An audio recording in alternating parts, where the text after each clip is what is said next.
I always advise students, please do not take meaning for granted. It is very important.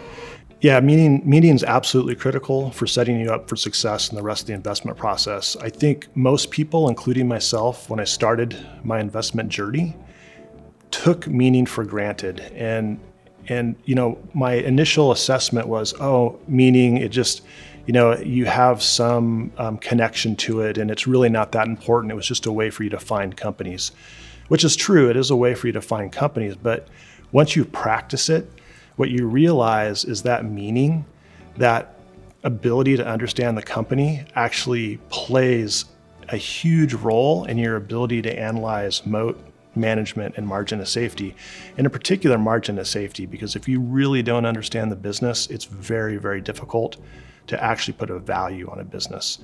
And so I always advise students, please do not take meaning for granted. It is very important, and really try to focus on what's important about meaning. And what's important about it is that you have some interests in your life, some skill, some knowledge, whether it's from your personal life, from where you spend your money, where you work professionally, that can give you an advantage over any other investor in the world. And that is what we really want to focus on.